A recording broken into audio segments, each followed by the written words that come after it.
Welcome to my Asshole Podcast. Let's get into it. All right, on Tuesday, we did, ladies, what is the creepiest thing a guy has ever done? Now, let's go ahead and flip the table like we like to do, and this is what's the worst thing a woman has done on a first date. All right, let's get into it.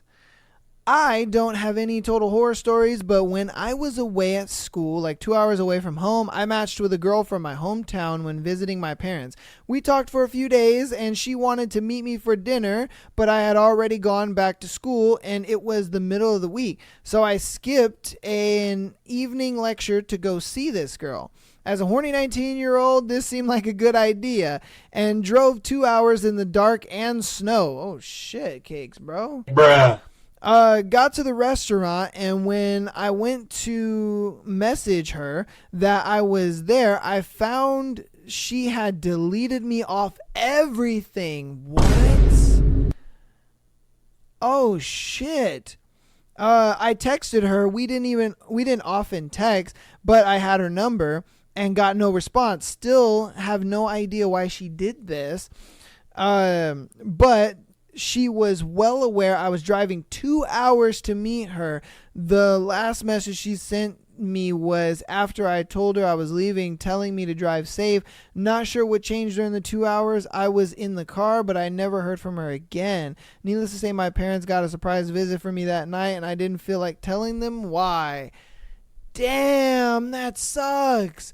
Bro drove 2 hours to meet this girl, and she's like, oh my God, drive safe, I'm so down, da da da da. And she stands him up. Oh, brother. Damn, man. Hey, you know, you win some, you lose some. Damn. That was removed.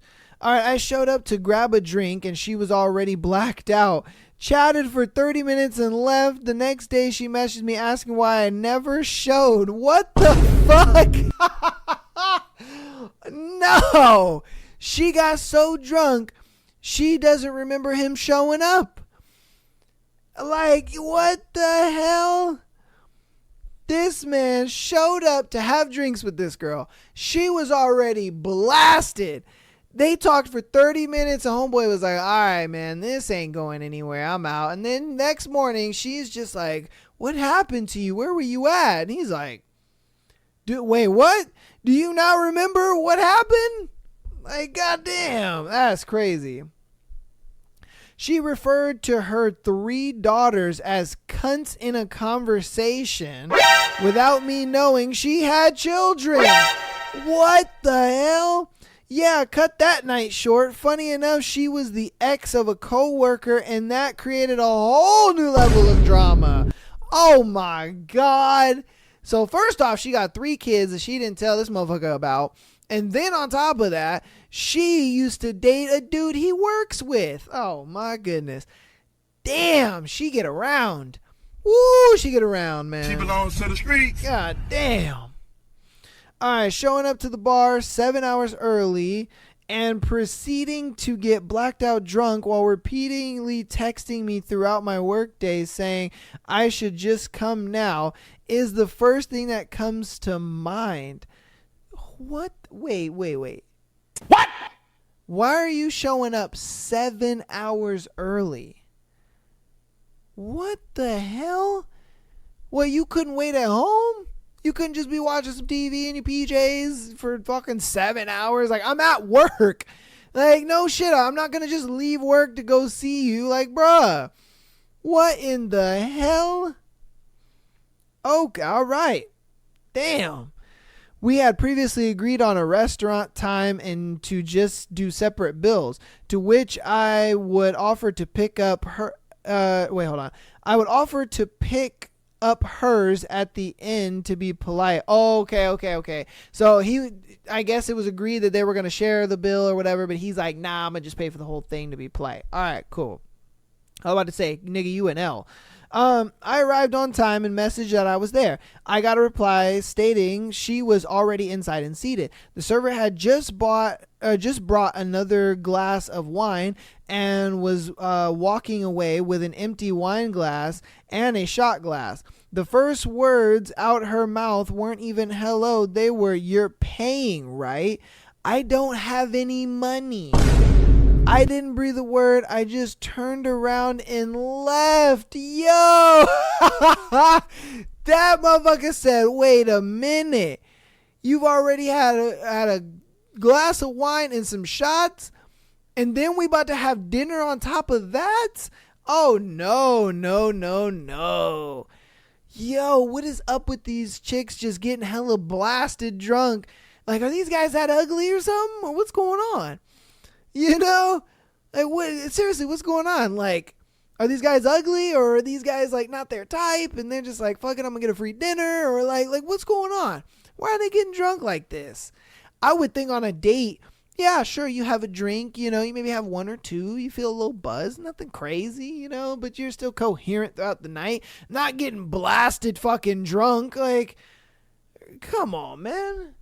Oh, yeah, alright. Told me she was pregnant by her roommate's fiance. Bruh. She belongs to the streets. That's crazy. That is crazy. What the hell? You go on a date with her and she's just like, "Oh yeah, by the way, I'm pregnant by my roommate's fiance. Yeah, you know, he and I were doing our thing a little bit, and we don't do it anymore." But it says that shit with a straight face too, I bet. That's crazy. Let's see. Was in the bathroom a long time. She was going through my medicine cabinet checking labels. You know, weirdly enough, bro, I believe it. You know, I believe it, because there's a lot of girls that I know that have done that, and they're just like, "Oh yeah, you know, a guy's bathroom will kind of tell you a lot about him and shit like that." I don't know if that's true. I think that's kind of crazy, but I know if I caught a girl in my bathroom looking at shit, I would be like, "What are you doing?" You know, I'd be like, "What are you doing?" Because you look crazy as fuck right now. I would catch her ass in the act so fast. I'm like, "What are you doing?" My goodness. Brought a friend to dinner. Okay, sure. Bring a buddy, I suppose. God, she brought a friend. Oh man. See, the moment I saw that, I would walk the other way. I'd be like, "Nope, this date's not happening. Done with you." What the fuck? But the friend wanted to sit at the table and not at the bar so we could have some privacy. And they both thought I was going to pay for dinner for all of us and drinks. Oh, man. I told you. And the friend made it clear she was only there to cock block because her friend liked to sleep with guys, and she was there to prevent that. I kind of felt like I was being accused of a sex crime. I just looked them both in the eye, told them I ain't the one, and left. This was before I got our drinks too. Yo, man. He said I ain't the one. Facts, bro. Facts. I'm not about to sit here and pay for two girls that aren't even interested in me like that, supposedly, or however this is going. Like, come on, man. Like, that's just not about to happen. That's crazy talk. You're wild for that. She said, "I'm here to cock block." Yo. Damn. This isn't terrible as much as it's very strange. I'm from upstate New York, and she was from Florida. She had made several questionably accurate statements throughout the night, but I finally said something when she claimed lacrosse originated from Florida. It's pretty well established it came from the Iroquois tribes of western central New York. She proceeded to open Wikipedia and read the entire entry, inserting Florida throughout in an attempt to prove her point. I dropped it, but checked when I got home, and she was just openly lying. Oh, hey, yo, what the fuck? Who the fuck cares, bruh? You know, I'd have been like, "Damn, for real? It came out of Florida? Wow, that's crazy, bro. Dang, I didn't know that." You know, like, like when it comes to like dating and stuff like that, when there are certain topics of like wrong and right and facts and all that kind of stuff, for me, I just let it go. I'm like, look, man, if she's being stupid, it is what it is. Like, I'm going to just let it go. I could care less. I'm not going to ruin my night over some shit like this. You know what I mean?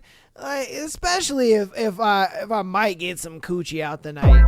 You know, like if I might get some, then cool. If not, you know, I might just cut the date short and leave. But it's like, I'm not about to sit there and make everything all uncomfortable, you know, trying to prove her right and wrong and all. Like, that's just too much, man. That's doing too much. Yeah, come on, man. You just ruined the night.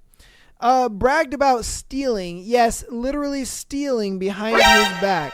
Her last boyfriend's Gucci watch, then proceeded to complain about her last date for being too fat. Oh my God. Then generally got offended. I had an Android phone instead of an Apple. Oh my God. Yep, that happens. Yeah. I've talked to a numerous amount of girls. I'm like, does it make a guy less attractive if he has an Android phone? And they say yes. I don't know why. It is the wildest shit to me ever. If I'm being honest with you, I'm like, I don't get it. You know, and they try to make the argument, oh, FaceTime and this and that. Bitch, you ain't FaceTiming nobody. What do you mean? You know, you ain't FaceTiming nobody. Get the fuck out of here with that nonsense. And then on top of that, they're over here talking about, oh, you know, I can't stand the green bubbles. It's like, so what? It's the context of the person and the words in the bubbles. Who cares what the color of them are? Like, and they're like, oh, but iMessage is better. And that is retarded, man. That is just the dumbest shit ever. The fact that they sit there and be like, oh, but, you know, if you have an Android phone, you're less attractive. That's crazy. And then she's out here talking about, you know, she's stealing. The moment she was bragging about that, I'd have been like, ooh, okay. Goodbye. Like, she belongs to the streets. You want to be out here stealing shit? Like, what the fuck? And you happy about it? No.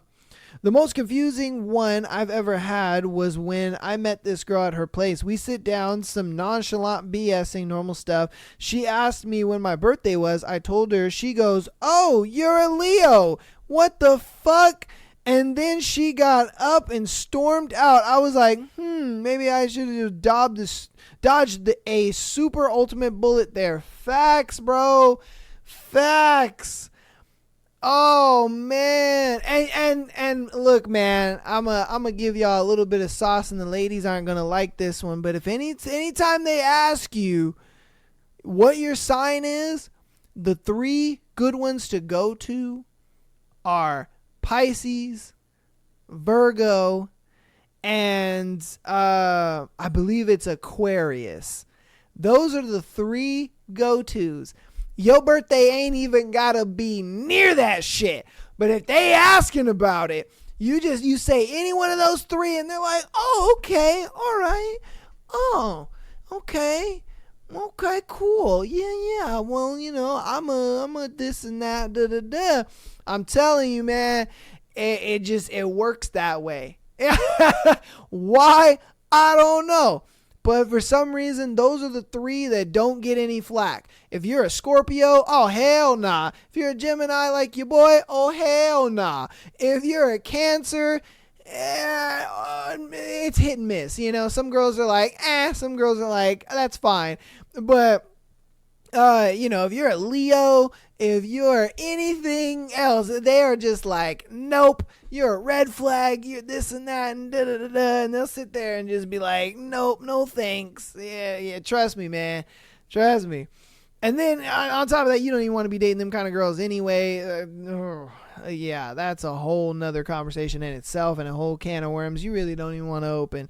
I just say stay away from them chicks, you know. But like I said, if they ask you, man, those are the 3 to go with, man. All right, Virgo, Aquarius, and Pisces. I'm telling you, because I ain't ever heard a girl say anything bad about a Virgo, an Aquarius, or a Pisces. I ain't ever heard none of that. Facts, guaranteed. I ain't ever heard them say anything bad about those three. So, you can even rotate them bitches that way. Or stick with one, find one that works the most with girls and then you stick with that one. I'd probably say Pisces or an Aquarius. Those would probably be the two that would work the most. Virgo, maybe, I don't know. But yeah, so it's just something to think about, something to chew on. She called me racist for calling a black person George. What the fuck, nigga? The guy's name was George, and he's a friend of mine. Both of us looked at each other. Oh, well, he probably said Jorge, maybe. No, because he would have wrote it like that. No, he wrote it like George. He didn't write it like Jorge. So, no, okay, yeah, he said George. All right. He's a friend of mine. Both of us looked at each other. Turns out racists used to call black people George at one point. Either way, she refused to apologize or act like she made a mistake. So George asked me if I wanted to join his group. Only time I have ever ditched a first date. Man, I would too. I'd be like, wait. I get it. In the fucking 1930s, they used to call niggas George. I get that. But his name is George. What do you want me to call him? Like, hey, yo, my racially empathetic friend. Come here, man. How's it going, brother? Like, no, I'm going to call him by his fucking name. Like, what the hell is going on here? I don't know how she would take offense to that. Like, if anything, George should have took offense to that. He should have just been like, wait, what? You calling me a slave? Like, come on, man. Like, God damn, bro. All right. I met a girl via a dating app. Wasn't instant sparks or anything, but she seemed nice enough and we had shared interests, so I invited her out for a dinner and she accepted. She showed up to the date looking like she rolled out of bed, sweatpants, a plain t-shirt, zero makeup. I'm not someone who thinks the first date needs to be all dressed up formal, but it was clear that she put zero effort into her performance or into her appearance. Yo, that's fucked up. We sit down to eat and she absolutely refuses to engage in conversation. Every question I ask got a 1 or 2 word answer with zero follow-up. Have you ever been to this restaurant before? No. How's your weekend going? Fine. I saw on your profile you coach Little League softball. That must be fun. It's okay. The entire time was painful. I finished my meal quickly, walked her to her car, thanked her for her time. Nigga, you went way too far in this date. I'm about to cut you short right here. The fuck are we talking about? Gentlemen, 3-strike rule. You guys need to start having this mentality with chicks. 3-strike rule. I would have been like, all right, cool. She really didn't put a lot into her appearance, for this date. Telling me she doesn't give a fuck. All right, cool. Strike 1. I'm asking her questions, trying to talk to her. Things aren't really getting to it. Strike 2. Just with that. And then what I would do is I wouldn't say anything. I wouldn't try to start no conversation, nothing. And I would time her. I'd put a little 20-minute timer or something like that. And I'd be like, if she doesn't say anything to me in 20 minutes, I'm getting up and fucking walking away. I'm just walking away. I'll walk up there and I'll be like, hey, can I pay for my shit? And I'm leaving. Like, no, I ain't walking her nowhere. I ain't taking her nowhere. That date is done. If we hit that 20-minute mark and you haven't said shit, you haven't said a damn thing to me during this whole date, well, I'm done. Strike 3, you're out. Like, bro, y'all niggas be just sitting around with these dumb chicks. And she's just out here like, cool, I got a free meal and I'm good. Like, what the hell? And you're over here wondering why homegirl is being crazy the way she is, man. Cause it's dumb guys like you that pay for the whole meal, take her to her car and still treat her nice on the date. Nah, man. I would have got the fuck out of that. I'd be like, you're done. Goodbye. Yeah. Later that night, she sends a text saying, I had fun tonight. Man, come on. Stop the cap. I figured she was just being polite, so I didn't respond. The next morning, I woke up to a text with multiple paragraphs from her calling me a jerk for ghosting her and saying how if I wasn't interested in seeing her, I should just be upfront and say so. What? Hold up. Do you remember how you came to that date?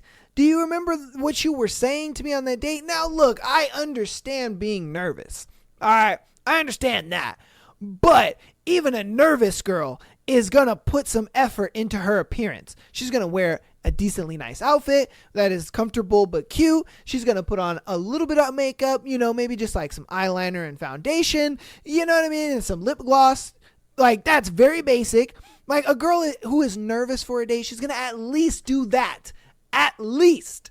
But no, she wore no makeup. She wore sweatpants and she said nothing on that fucking date. So how in the hell am I ghosting you? And then you're going to sit there and be like, I had a great time on the date last night. I wouldn't have messaged her back either. I'd have been like, who the fuck are you? Like, new phone, who this? What the hell?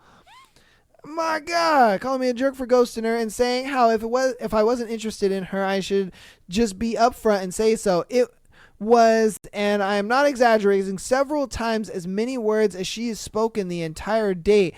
To this day, I'm perplexed by the whole thing. All I can figure is maybe she was really anxious or something on the date. It was bizarre. See, facts. I knew that's what you thought.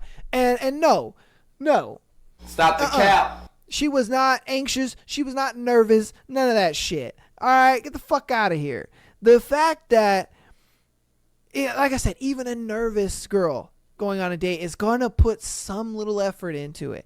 Whether she's going to wear like a cute outfit that's just not too much, but it's not too little. She's going to do, the bare minimum with her makeup. Like, come on, man. This is a chick who she don't give a fuck. She doesn't give a fuck. Like, come on.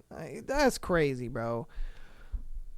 She was late and explained that she needed to break into her ex's house. Yo, what? Who she broke up with less than a week before, real quick.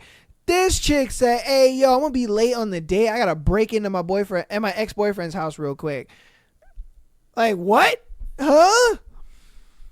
She then showed me her bad/unflattering nudes that she posted on Reddit. Oh my God. I do not remember where the nudes are posted. And this nigga said, disgusting where?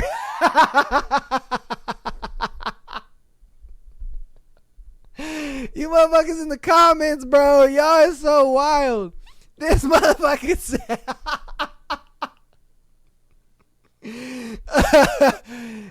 he said for research purposes. Come on, man, y'all is crazy. Comments are kind of wild, man. Damn, son. Oh God, she looked nothing like her photos. Invited me back to her place, which looked like it had been a cleaning product since it was built. Did blowtorch dabs for 20 minutes before acting like it was time for me to take her to bed. I said I needed something from my car and left. She still texted the next day asking when date 2 will be. Yo. So he got catfished and then went on the date, went to her house, and then was just like, oh shit, yeah, I forgot something in my car. I gotta go get it. I'll be right back. All right, cool. And that nigga just said, "Skrrr, gone by." Like, damn. But you guys are crazy. Why y'all be going on these dates like this? Like, if homegirl catfished you like that, I would have been like, "Ooh, yeah. See, my goldfish died, and I'm up out of here. Goodbye." Like, I'm not going on that date. I'm not spending money. I'm not taking this any further. Like, no. Like, you want to catfish? That's your business. But it ain't about to be mine. Get the fuck out of here. God, y'all is crazy. Only talked about her ex. God damn. And the breakup. Talking in details about all of it and refused to change the subject. The best part is the breakup happened when she was 22. She's 35 now. Oh my God. What? You are not over a guy that you dated 13 years ago? Come on, man. What are you doing in the dating scene? Like, what are you doing in the dating scene? That is ridiculous. You're in the dating scene. Why? Like, that makes fucking no sense. If you are, like, if you can't stop talking about a relationship that happened 13 years ago, Jesus Christ, that's crazy. Rolled her eyes over the idea that I researched where to take her on a date. It was a cafe with a harpist. That shit was magical. Oh, man. Bruh. I mean, it wasn't magical for her. She was like, really, nigga, we going to this whack cafe? Which, that's, I mean, don't get me wrong. You know, that's how she was. But for me, I would have been like, hey, yo, this looks dope. I would think it's kind of magical too, but she didn't think it was magical. Man, that kind of sucks. Hey, you know, she's a big time. God damn. All right. Okay, cool. Where do I begin? Within 5 minutes, she told me she broke off an engagement. Oh, God.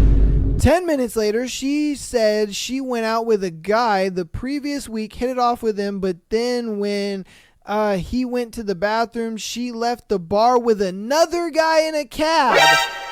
Told me to buy her drinks, said I'd be sitting at the table while she's in the bathroom. I look up 10 minutes later and she's talking to the bartender drinking. Oh, asked her what's up. She said she didn't see me. I drank her beer and left. Texted her that I had a great time sarcastically and said she wanted to meet up again. Wacko. What the fuck? You're on a date and she was just like, oh yeah, I broke off an engagement. Last week I was with this dude, but I didn't really like him, so I left with another guy at that same bar. Like, huh? What did he say? Like, you did what? You were on a date and then you left with another guy? And then he orders drinks. She leaves to go to the bathroom. She doesn't even come back to the table. She sees the bartender and is just like, ooh, that nigga look yummy. What's up? How you doing? Can I get a drink? You know, like, my God. Like, if you didn't go over there and say anything, she would have went home with the bartender nigga. Like, bro, that is crazy, man. Ooh, some of you ladies move wild. I ain't gonna lie to you. All right, we're going to do two more. We had ordered drinks and an appetizer after she picked one of the most expensive restaurants in town. She took a few sips and then asked me about my job. I explained a little bit about it, said it was pretty boring unless you are a software/firmware/network nerd, and asked her about hers. She asked, does it pay well? Ooh. I kind of agree and then try a second time to change the subject. She says, I'm asking you how much you make because I don't want to waste my time on someone who is broke. God damn, I mean, at least she's honest. Jesus. I tell her that it's complicated because when you get to a certain level at a company, you become a flight risk, but also a risk to their long-term strategy as you are considered a strategic asset. So they won't overpay you, but your salary is basically name your price. She says, do you make more than $250K a year or not? Yo, what? That's shocking and a red flag. Fuck. That's when I knew it was unsolvable. She said, or she was just tactless, but rude as well. Also, she would invariably be the type of person to think they should spend all the money as fast as they could. I looked her dead in the eyes and said, imagine thinking $250K a year was a lot of money. Paid for the food, tipped stupidly, and left. It was the only date where I felt like I couldn't continue it. Facts. If a girl was just like, do you make $250K or not? I'd have just been like, I wouldn't have said anything. I would have just got up and left. Oh, facts. I would have just got up and left.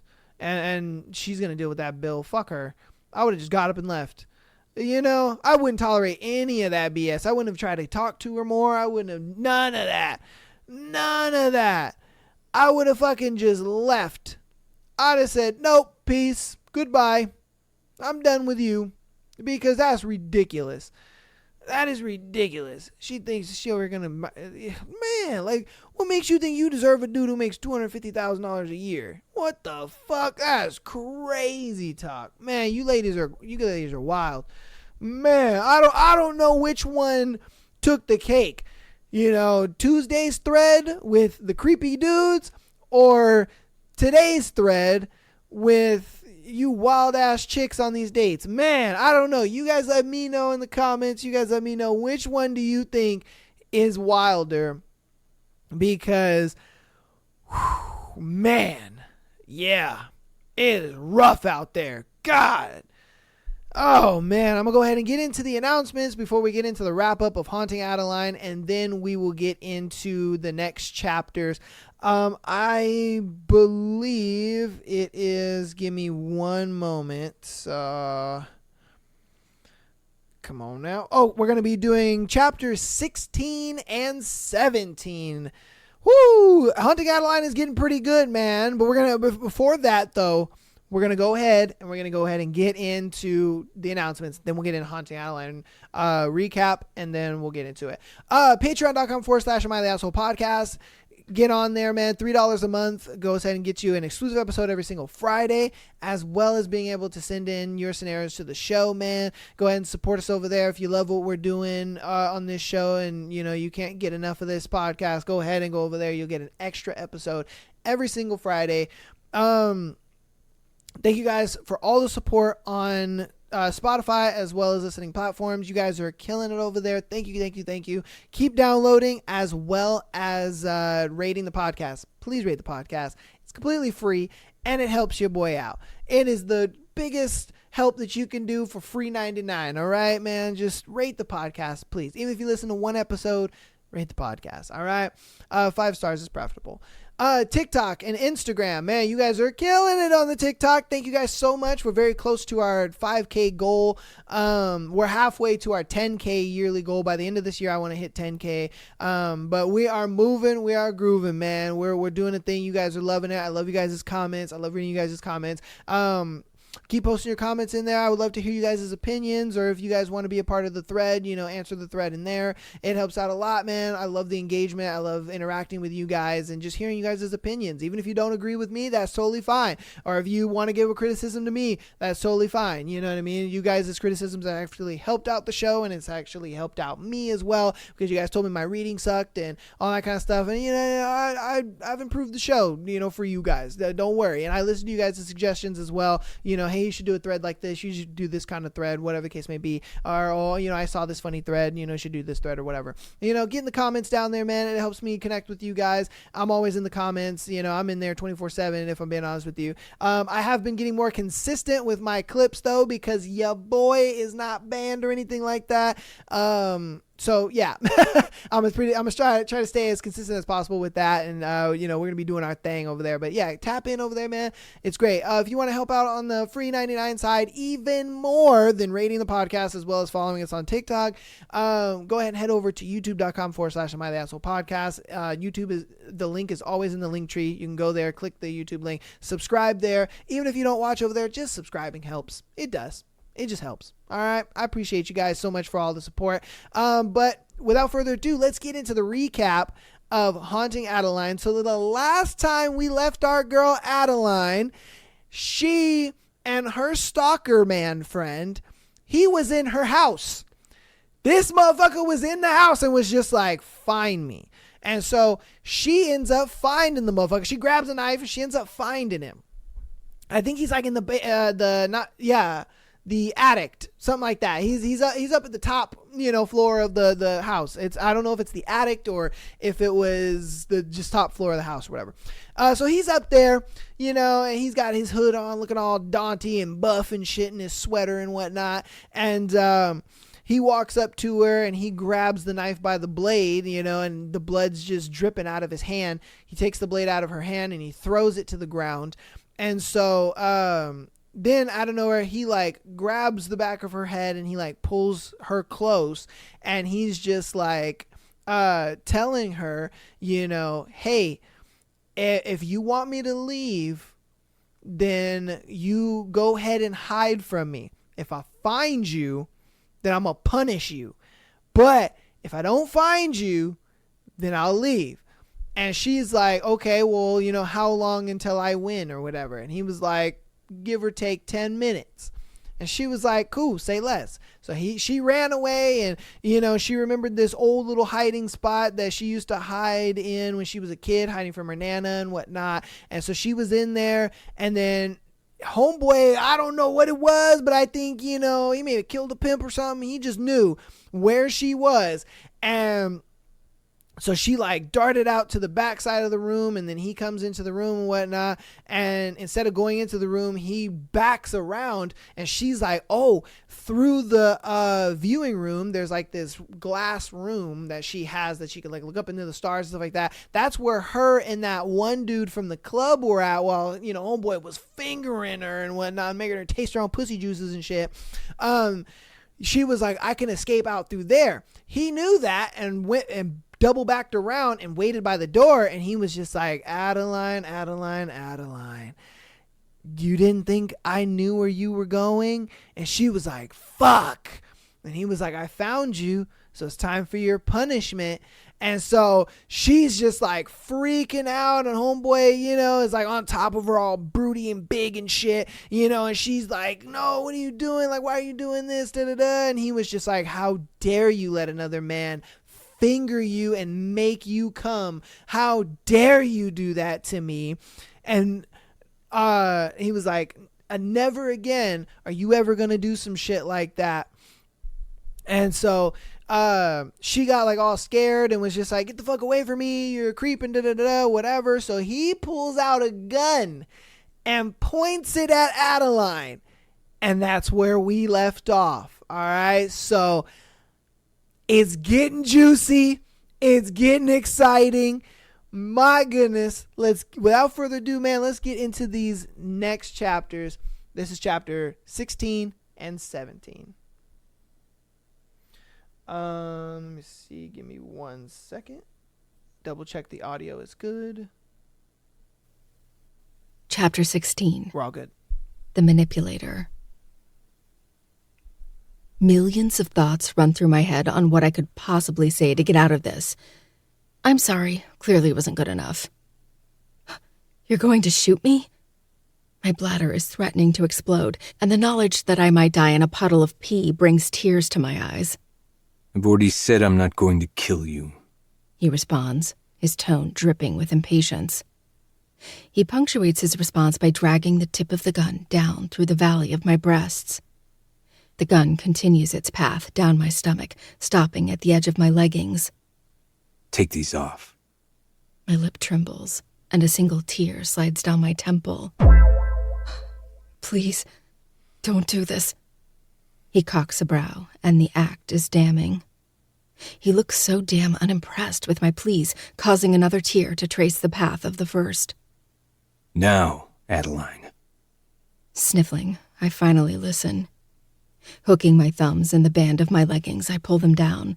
I'm only able to reach mid-thigh before his body gets in the way.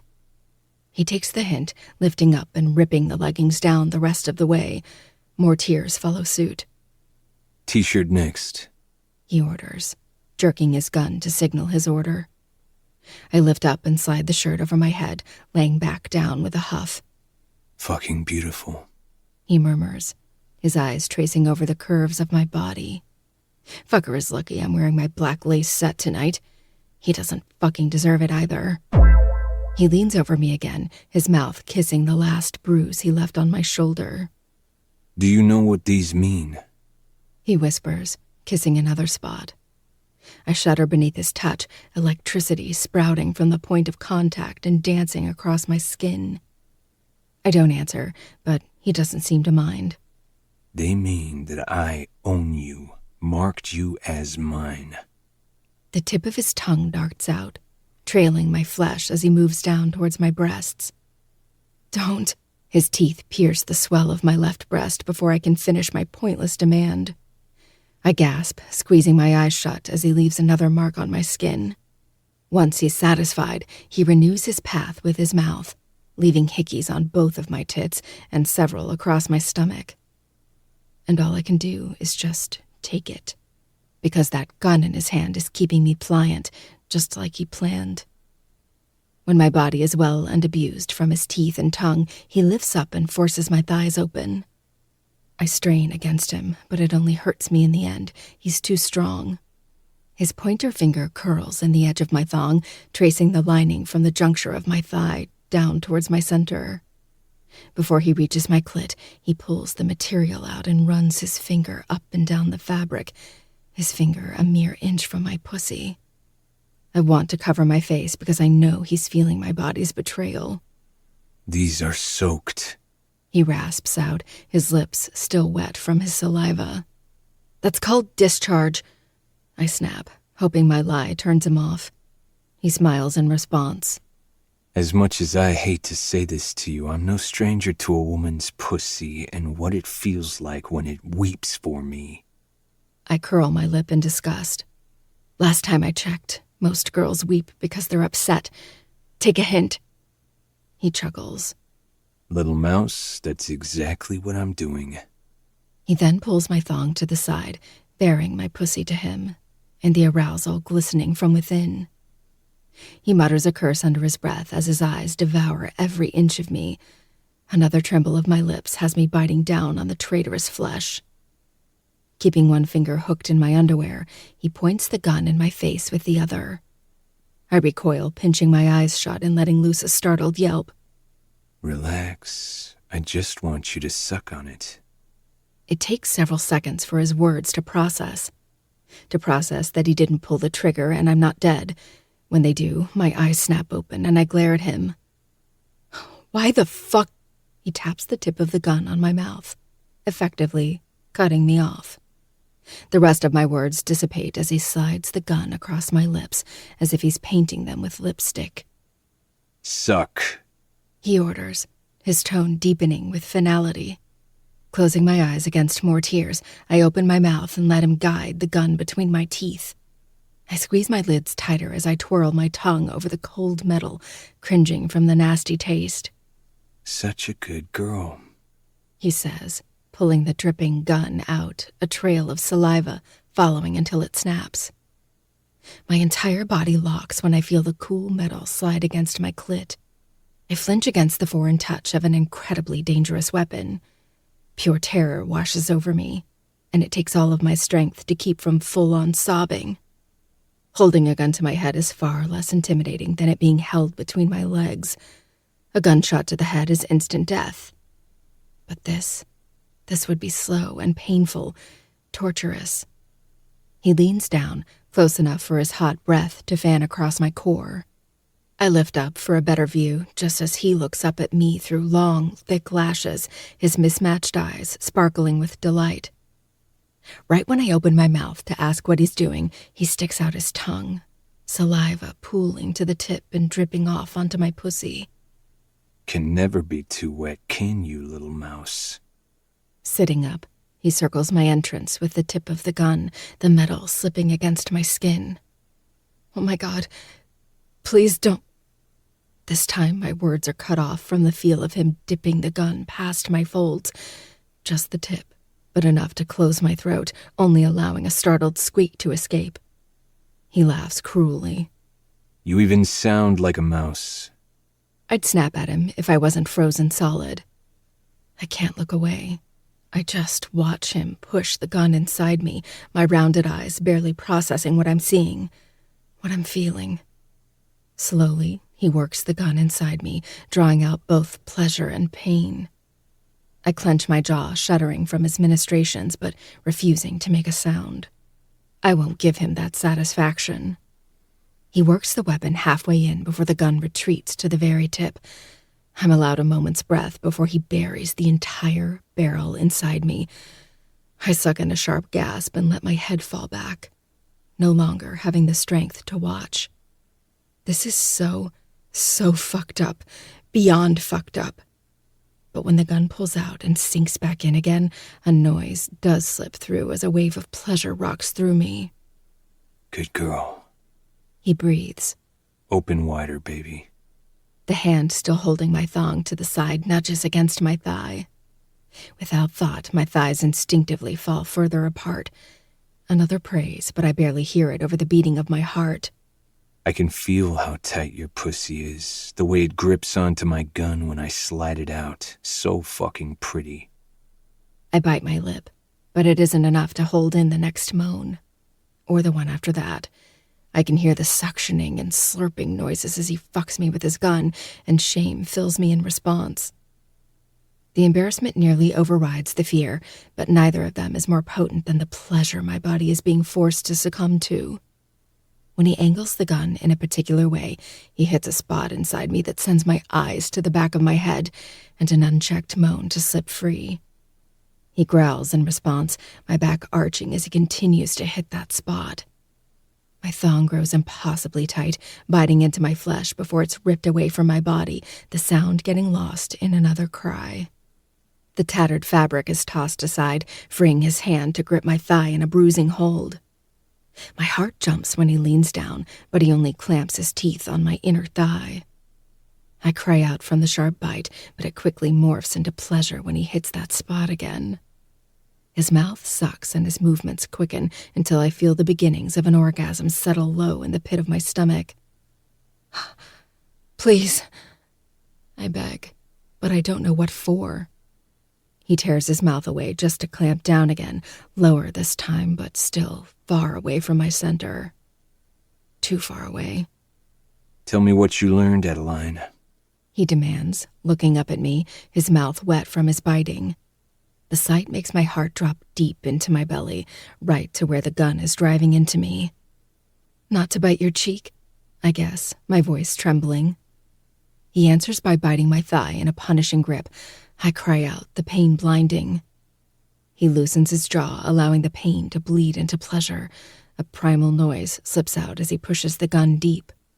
Are you going to make me ask again? I open my mouth, but no answer comes out. My silence allows for me to hear his warning loud and clear. He cocks the gun. Okay, fuck. I relent on a terrified hush. I learned not to let another man touch me. Those words bring tears to my eyes, because saying them out loud makes me feel well and truly trapped by this man. Who's the only one allowed to touch you, Adeline? I close my eyes, hating the lie that's about to slip from my mouth, just like the tears are from my eyes.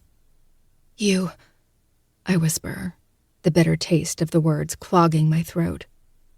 A battlefield rages in my body, the side that wants him to make me come, and the other side that wants him to turn the gun on himself and fire it. I glance down at him and note the way he's staring up at me, and I have the terrifying realization that he doesn't believe my lies. You have 10 more seconds to come, little mouse. No more after that. He warns before nipping at my thigh again. Rub your clit, baby. I hesitate. The last thing I want to do is allow this man the satisfaction of making me come, and even worse, helping him do it. He doesn't fucking deserve it. And though my body is strung tight with desperation for it, my brain revolts against the thought. Now, he growls, his eyes blazing with something carnal and dangerous. Muttering a curse, I reach down and twirl my fingers over my clit, too scared of the repercussions. If it's between orgasming and getting shot, I'm going to have to choose the option that will cause the least amount of damage. Good girl, he whispers. It takes 2 more thrusts of the gun before I'm tipping over the edge, my ass shooting clear off the ground as the orgasm rips through me. I'm screaming. I can feel the sound vibrating the muscles in my throat. And I can feel how hoarse it's becoming, but I can't hear it. Not when my entire being is consumed in fire and ice, and the only thing I can see is heaven. The gun works inside of me faster and deeper, drawing out the orgasm until I'm literally begging for it to stop. He rips the gun out of me, and my thighs snap shut instantly as the last of the orgasm dies. I'm left a shuddering mess from the aftershocks while he stands, his body towering over me. I look up through half-lidded eyes, still jerking from the little shocks, when he lifts the gun and swallows the barrel. It feels like an out-of-body experience as I watch him lick the weapon clean and then stick it in the back of his jeans. My body is full of rage, humiliation, and shame. I know this, but it's like my brain can't process those emotions, so it's just choosing to feel nothing at all. Is this what trauma does? knowing you've been violated but your body chooses to go numb instead. Like a magic trick, his hand comes back into view with a rose that must have been in his back pocket. The petals are crushed, likely from our struggle, but he doesn't seem to care. He twirls the rose in his hand before tossing it on me, the flower fluttering to my stomach. With one last, lingering look, he turns and walks out without a word. And finally, the dam bursts as emotions crash through my body and flood out of my eyes. For the next 3 nights, my shadow stood outside my window, watching me, a red cherry blaring in the night as he puffed on a cigarette. What I wanted to tell him is how fucking disgusting it is that he smokes. But the heat between my thighs likes the way he looks. I think my asshole of a vagina might have even been jealous of the cigarette. Apparently, it has a thing for inanimate objects. And that reminder royally pissed me off. Enough to storm into the kitchen and pour myself an entire cup of wine. Wine cures everything for a little while. Anger, trauma. But now, with a glass of wine absent, rage causes my hands to tremble with the reminder of how he left me on the floor, tossing a rose on me like discarded trash and then leaving. I had never felt more debased as a human until that moment, never more humiliated. He hasn't messaged me since, hasn't tried to come to me and wave another gun in my face. He just lingered outside the window. And I stared back. It's become our fucked up routine. He doesn't come around during the day, and as long as I'm not letting men feel me up and stick their hand down my pants, he doesn't text me any more threatening messages. I don't tell Daya about our confrontation, and especially not about how that night ended. If my shadow doesn't murder me first, Daya will. I was incredibly stupid, a fact I've never tried to deny, especially now. There's just no explaining the reactions he pulls from me. I'd love to pretend like confronting a scary man is so like me, but it's the exact opposite. I work myself into a panic attack if I have to ask a complete stranger a question. So why is it every time he comes around, I slip into insanity? "Why are you wearing a turtleneck?" Daya asks with disdain, shoving a bite of her salad into her mouth. We met at Fiona's to grab a bite to eat. I needed to get out of the house, desperately. The smallest things would bring me back to that night. And every time I looked in the mirror, I was overcome with the memory of his teeth sinking into me and the bite of metal soon after. I clear my throat. "I'm trying something new," I mutter. It was the only thing that would cover the marks staining my body. I had to order several of them in different colors through Amazon Prime, the need for them dire. I can never let Daya see those marks, nor could I ever confess the new meaning my stalker gave to finger banging. She shrugs her shoulders, looking down at her salad. "Only you can make a turtleneck, mom jeans, and a belt look fashionable." I frowned down at my outfit, disagreeing with her assessment. I hate this outfit, but maybe I only hate what it represents. Something designed solely to cover the bruises covering my body. Beneath these clothes is a map of purple hickeys. "What about Loverboy? Anything else happen with him?" I hope the flesh crawling up my neck stays down. If it doesn't, maybe I can blame it on the goddamn turtleneck. "I'd much rather talk about Gigi," I say, eyeing the mozzarella sticks sitting between Daya and me. "I've had 4 already, and I want the last one." Noting my stare, Daya rolls her eyes and flaps her hand, urging me to take it. I do so with a big smile on my face. "I have some news on Ronaldo." Both brows shoot up, urging me to continue. "Last night, I was picking through the diaries to see what I could find on him. Gigi would often mention him wearing nice suits and that gold ring, indicating that he was middle to upper class, and there was one entry where he seemed to have gotten jumped. Came in bruised and bloodied, but wouldn't speak about it. So, I'm thinking he was involved in crime of some sort. He was very secretive about his life and told her at one point that he wouldn't allow his dangerous lifestyle to affect her." "You think he was like a mob boss?" I shake my head no. "No, I think his boss was a mob boss." When Gigi spoke of him when he was beat up, she made it sound like he was punished for something. She quoted him saying, "It was nothing I didn't deserve," and that's all he would say. Gigi had noted several times in entries that she kept asking anyways, concerned for his well-being. The last thing he told her was that he had a very strict boss and he couldn't know about her.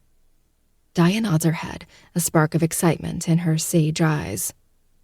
"I'll look into crime families in the 40s, see if I can find anyone that might match his description." I smile, feeling the same spark of hope. The high lasts for a total of 5 seconds before Daya's eyes widen, her gaze locked behind me. My heart drops and the hairs on the back of my neck rise. My shadow wouldn't show up here now, would he? In front of Daya? Hello, ladies. My eyes widen along with Daya's. Her gaze clashes with mine and a million things are said in the span of 2 seconds. Like that we need to be very fucking careful. He sits down next to me, his body relaxing back into the chair as he stares at me with a wide smile that stops miles from his eyes. I clear my throat and force a smile. "Hello, Max. Arch's friend, right?" The one and only. He responds, his stony blue gaze glued to my face. I can feel a blush creeping up my neck from the intensity of his glare. "What can I do for you?" I ask casually, sipping on my quickly depleting margarita. I'm going to have to flag down the waitress soon because I'm going to need another to get me through the conversation and one more to get me through the aftermath. I'm going to need to call an Uber tonight. I already feel it. He leans forward on the table, crossing his fingers and looking at me like he's really curious about something. His entire demeanor is hostile. I'd like for you to tell me exactly what happened when Arch went missing. His lips curl into a cruel smile as he tacks on, "From your doorstep." I frown. "Didn't you already hear about it from the police reports?" He narrows his eyes, that smile frozen on his ice-cold face. "I want to hear it from you, Ms. Riley." I do my best to keep my face blank, but I'm not sure how well I'm doing. Can't say I'm practiced in the art of handling a criminal. Matter of fact, 3 nights ago pretty much proved that I suck at handling criminals. He said my last name to show me he looked into me, but that would be the one thing I'm used to by now, being stalked. We went back to my place and had some fun. I start. A glimmer shines in Max's eye when I say that. We were actually in the middle of having fun when someone banged really hard on my front door. Has that happened before? My nerves flare because this is a question I don't know how to answer. "No," I say finally, refraining from gulping like I really want to. I also really want to pick up my margarita again, but my hands are shaking and I don't think I'll be able to hide that. So I act like an imbecile and lean over to suck down more of the margarita with it on the table. He hums. Max has to know I have a stalker now. It was something Sheriff Walters told me that would bite me in the ass with them, but I couldn't not report someone stalking me. Max must have seen those reports, but one thing is for sure, I didn't report his hands appearing on my doorstep. You see, Addie, I just can't quite figure out the motive, you know? Like, say, why would an enemy of Arch show up at your doorstep in the middle of Arch getting his dick wet? I flinch from his crass words, feeling almost ashamed that I let Arch touch me at all. "Max!" Daya snaps. His cold eyes turn to her, but she doesn't cower. "I've told y'all 1,000,000 fucking times. Addie had nothing to do with it." His gaze thins again, and he leans further into the table, pinning Daya with a steely glare. That's the problem, Daya. I don't fucking believe you. She snarls, her hands clenching into fists. "If you want answers, Max, you're looking in the wrong place." I cut in before this conversation blows up and Max murders us right here and now. I don't think I am. He responds, facing me again. Because Arch's hands ended up on your doorstep the next morning, and if I didn't know any better, I'd say that's personal. So why would Arch's hands be personal to you? He smiles in victory when my eyes round with surprise. "How did you know that?" Something didn't sit right with Arch going missing at your house of all places, the morning after we sent a man to scope out your property, just in time to see Dea here picking up a bloody box and driving off with it. They tailed her, and after she buried it, they simply unburied it. Imagine our surprise when I saw my best friend's hands in that box. And imagine my surprise when my men told me it was gifted to you. I don't look to Daya. I don't want Max to see just how alarmed I truly am. My eyes thin. Maybe it was put on my doorstep because whoever it was assumed I was connected to Arch's dealings. He laughs then. You think our rival assumed you were Arch's bitch and that you were involved with our work? Maybe, I snap. Would they know if I wasn't? He doesn't answer. He just stares, sussing me out, and I stare back, letting him see the anger in my face, the frustration. Why did you have Dea bury them, Addie? Why not tell the police? I weigh my options and decide that telling the partial truth is my best bet. Because there was a note in it, threatening my life, along with any police officers involved if I called them. I was made aware of Arch's work by then and thought it best to listen and not get further involved, in something I have nothing to do with, by the way. Again, he just stares. My heart is beating out of my chest, and by the look in Max's eyes, I'm still not sure he believes me innocent. Part of me just wants to confess to him that I'm being stalked. What difference would it make at this point, anyway? Now that Max discovered Arch's hands, there's no reason to keep it a secret. But there is. If Max discovers I have a stalker, one who is clearly violent and dangerous, he might use me as leverage to draw him out to get his revenge. I'd become collateral, and I'm not sure I'd make it out alive. At least this way, there's a chance that Max will leave me alone if he thinks I'm just some random girl who got caught in the crosshairs of gang activity. Max hums again and stands, straightening his suit jacket and rebuttoning it. The suit drips class and money, and something tells me Max has taken over the Talavera's dealings. There's a new crime lord in town, and he's pissed. At me, no less. Enjoy the rest of your dinner, ladies. He walks away, taking all of his bad juju with him. The air instantly feels lighter now that he's gone, but he managed to still leave an ashy taste in my mouth. They're going to be a problem, Daya says quietly. I nod and flag down the waitress. Add it to the fucking list. April 15th, 1945. This evening was awful. John drank too much, and when he does, he gets mean. Frank had to carry him in the house and put him to bed. I was too angry to even help undress him. Finally, the dam broke, and he accused me of cheating. Frank was there and looked at me as if I killed his dog. This happened in front of Frank's work associates. It was mortifying, but nothing I didn't deserve. I denied his claims, of course, more worried about calming him down. After Frank got John to bed, he asked me if it was true. I said no, but I don't think he believed me. He stormed out of the house after that, and I'm not sure what I said to upset him so badly. Chapter 17. The Shadow.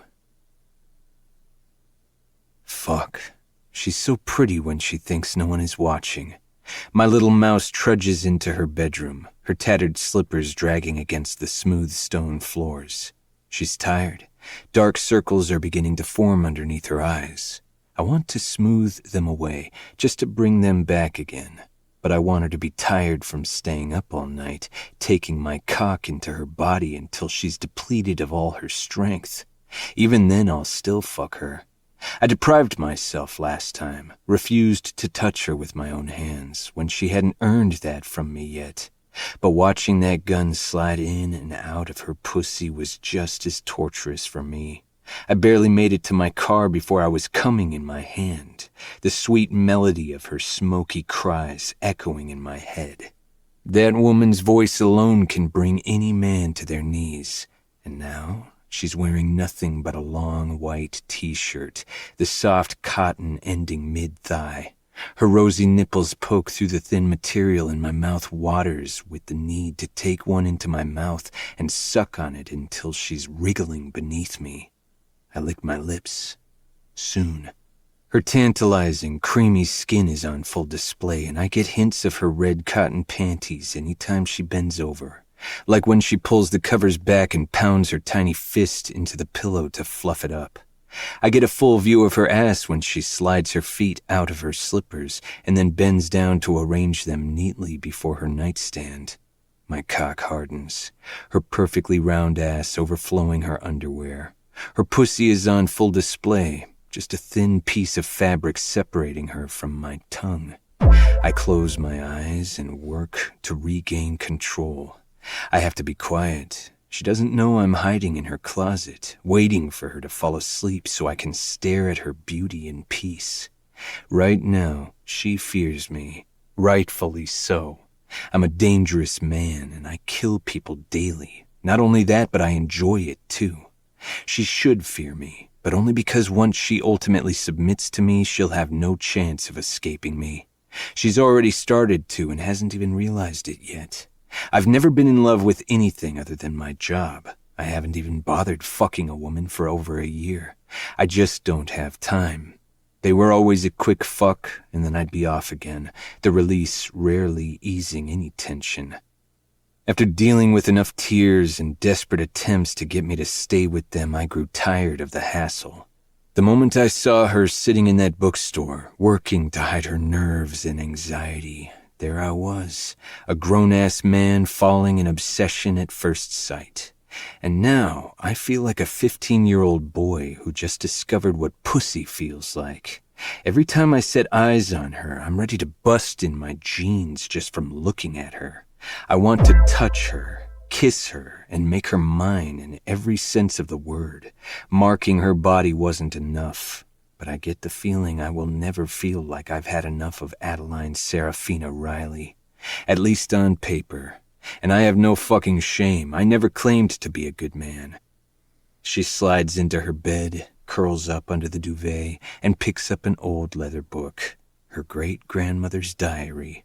After Addie had left one day to run errands or some shit, I flipped through the pages. Her great-grandmother also had a stalker. It made me smile when I realized history was repeating itself. Addie flips through the diary for an hour, her face pinched with an unreadable emotion as she inhales Gigi's deepest, darkest secrets. It looks like she's searching for answers, and the only thing that will give her clarity is her great-grandmother's words. Part of her looks disturbed by the diaries, but a bigger part of her seems fascinated, enthralled, like she's trying to picture falling in love with her stalker, and the thought both excites her and makes her deeply uncomfortable. I want to laugh at that, because that's exactly what's going to fucking happen. I'm going to make her fall in love with every single fucked up part of me. I want this girl to see me at my most depraved. I want her to experience the true darkness residing in my soul. When you make someone fall in love with the darkest parts of you, there's nothing you can do that will scare them away. They will be yours forever because they already love all the fucked up bits and pieces of you. Her eyes start to droop, her head lolls, and the diary begins to slip from her black painted fingers. She jolts awake, her eyes rounding before she settles down. I bite my lip, too many feelings invading my chest. Giving up pretenses, she snaps the journal shut, slides it on her nightstand, and clicks off the light. Instantly the room goes black. The moonlight, filtering through the balcony doors, casts shadows across the room, creating monsters out of wooden furniture. The only real monster in this house is me. Once her breathing deepens, I slowly slide the closet door open and wait in the shadows, making sure she hasn't awoken. Just as I go to take a step, a burst of ice blooms across the back of my neck. Goosebumps rise on my skin as I turn my head and look around in the closet, fighting against the urge to chatter my teeth. It's an unnatural cold, and it's not the first time I've felt it. But whatever is breathing down my neck isn't going to deter me. I feel its eyes on me, and I hope I meet its stare so it can see I'm not the least bit afraid. Seeing nothing, I turn and step out into the room. The chill recedes as I make my way over to her bed. I'm tempted to brush her hair away from her face, but I know it'll wake her. She senses danger easily, and I know she's going to catch me soon. A large part of me wants her to. There's a depravity in my mind that enjoys seeing her scared. I want to see her scream because I know every time she gets scared, my little mouse gets turned on too. It makes the blood rush straight to my cock, and I want more than anything to show her exactly how hard I can make her scream. But the softer part of me wants to watch her sleep in peace, especially because I know I'll bring her so little of it when she's awake. Slipping the rose out of my pocket, I lay it on her nightstand. She'll freak out in the morning, and I'll make sure to play the video back so I can see it and find joy in her terror. She stirs, and a loud noise disturbs the air, something between a snore and snorting like a pig. I bring my fist to my mouth, biting down hard to keep the laughter from exploding out of me. Immediately I turn and exit the room, struggling immensely in keeping quiet. I don't think I've ever heard a noise like that come out of anybody, let alone someone that looks as cute as Addie does. I've tortured and killed a lot of people, and that was unlike anything I've ever heard. It's only when I'm out of the house that I let loose a bark of laughter, but my laughter is cut short when my phone buzzes in my pocket. I pull it out, seeing Jay's name flash across the screen. "Yeah," I answer, my steps quickening as I make my way to my car. Jay only calls me for work purposes, and usually that results in shooting 1 or 12 people dead. "Mark Williams is in town," he starts, diving right in. It's what I like best about Jay. He gets straight to the point. Along with his colleagues, Brad Foreman, Jack Baird, and Robert Walker. I open my car door and sink into the leather seat. I turn on my car but don't make a move to leave yet. "Where are they?" I ask. "I've gotten hits in casinos, a couple of high-scale bars, and a private gentleman's club. Members only. All places that are heavily guarded." "Guards mean they have something to hide," I say. "They're of no concern to me." It's not cockiness, it's just facts. My confidence in my skills is the only thing that keeps me alive. You can't go into a lion's den with the confidence of a gazelle. You go in knowing that you're going to walk back out with their blood on your hands and their heads rolling on the ground. It's the only way you'll ever survive. "They're not," Jay acquiesces. "It's too soon to storm their hangouts, though. I got you access to a couple of the gentlemen's clubs they attend. I think they're going to be our best bet for information. Just go there, scope them out, start making more appearances there and gain their trust. See if there's anything amiss." The laughter from Addie is long gone. It almost feels like I never felt such a happy emotion only minutes ago. Dickheads trafficking innocent children will do that to you. "Fuck, Jay, you want me to mingle with a bunch of rapists? I can hack into their cameras. Hacking into cameras only gets you so far." I sigh, rubbing at the tightening muscle in my shoulder. He's right. Their cameras won't have audio, and there's a lot more to learn when listening in on conversations. "And right now, we have nothing," Jay continues, driving home his point. I nod, though he can't see me. Making friends with the pedos means I could be invited into the ritual. Based on the video, it's definitely deep underground. Gaining access will be incredibly difficult, but nothing is ever impossible for me. Not only that, but it'll put more people on my radar to take down. It's a fucking network of pedophiles, and once you meet one, you meet 100 more. It's fucking exhausting, the never-ending list of people to kill. But I'm a very patient man.